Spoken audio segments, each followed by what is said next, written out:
नमस्कार, मी युगा. तशी युगा किचनमध्ये आपले सर्वांचे स्वागत आहे. आज मी नाश्त्याचा प्रकार दाखवणार आहे, तो म्हणजे उपमा. आता उपमा प्रत्येकजण करण्याची उपम्याची पद्धत वेगवेगळी असते. मी कसा करतो तो मी तुम्हाला दाखवते. चला तर मग बघूया साहित्य आणि कृती. उपमा करण्यासाठी मी आधी गॅस कढई तापत ठेवते. कढई तापल्यावर आता मला 4 माणसांना करायचं आहे, तर एवढा हा 1 वाटी प्रमाणात पुरतो. सर्वप्रथम काय करणार, कढई तापली की हा रवा आधी भाजून घ्यायचा. रव्याचा उपमा करताना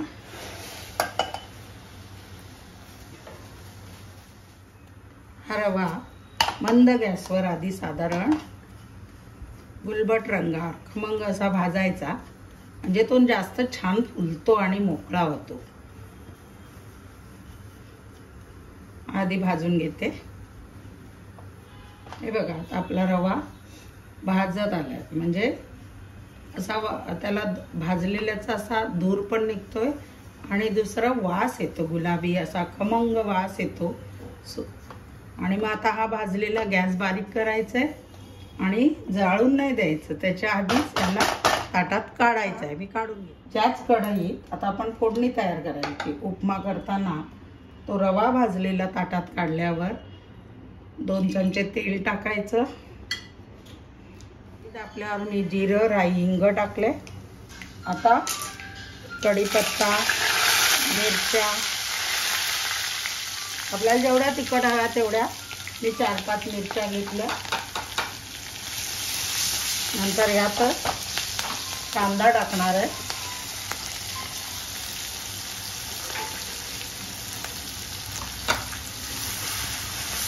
कांदा छान परतून घ्यायचा आहे.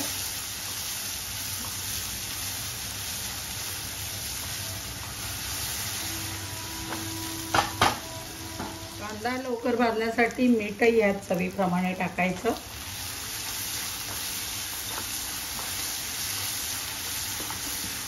याच्यातच टोमॅटो, 1 मोठा टोमॅटो घेतलाय, 1 मोठा कांदा घेतला आहे, 4-5 मिरच्या घेतल्या, कढीपत्ता घेतलाय आणि हे सगळं छान आधी भाजून घ्यायचं.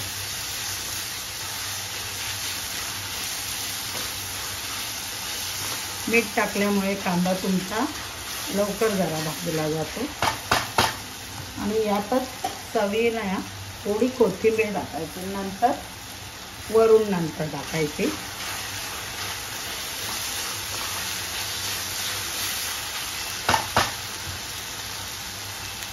झाकण ठेवून मंद गॅसवर जरा शिजून घ्यायचं व्यवस्थित.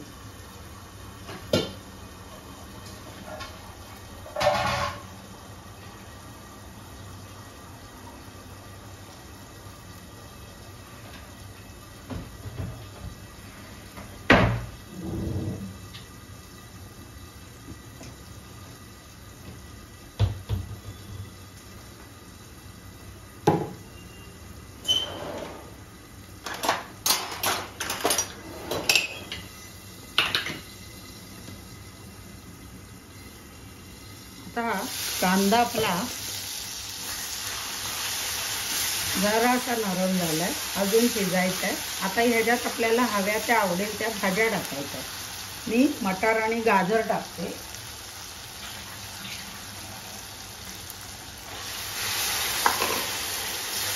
गाजर मटार हे शिजून द्यायचे. आता या गाजर मटार टाकल्यावर पण याला एक वाफ काढायची. परत झाकण ठेवते.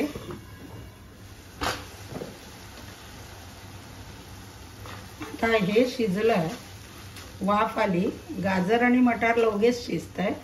याच्यातच हा 1 कप रवा घेतलाय, जाड रवा, मध्यम रवा घेतलाय, एकदम बारीक घ्यायचा नाही.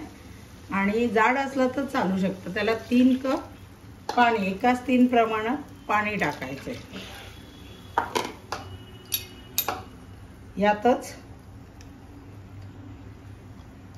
उकळी येईपर्यंत शिजून द्यायचे. यातच लिंबू टाकायचे.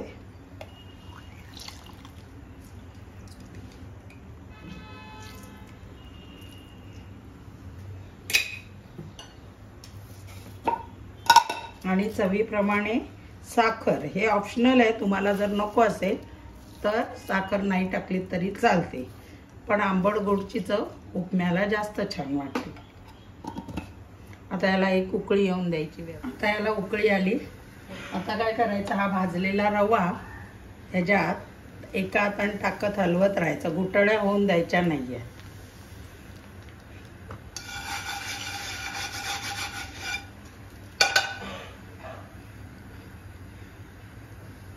ह्याच्यात हा सगळा रवा टाकल्यावर आता परत झाकण ठेवायचं आहे आणि त्याला शिजून द्यायचं आहे.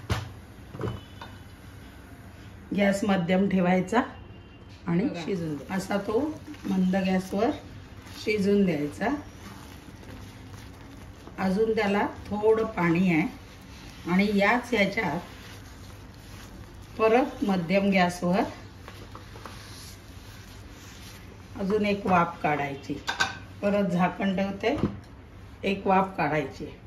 आता ह्याच्यात शेवटी 1 चमचा तूप टाकायचं आणि आता हे पुन्हा मिक्स. बघा किती मऊसूत असा आपला उपमा झालाय. आता जर तुम्हाला ह्याच्यात काजू वगैरे टाकायचे असतील तर ते आधी टाकायचे.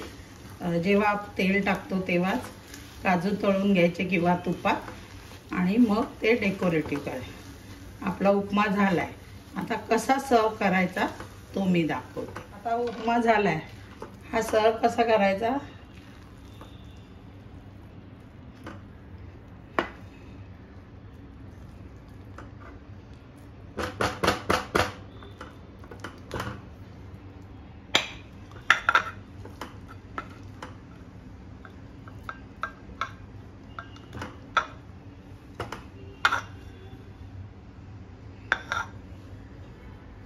असा वाटीत घ्यायचा आणि एक वाटीने अशी मूठ काढायची.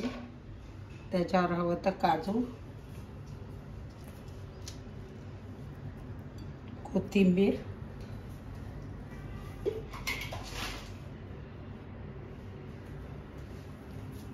खवलेला नारळ,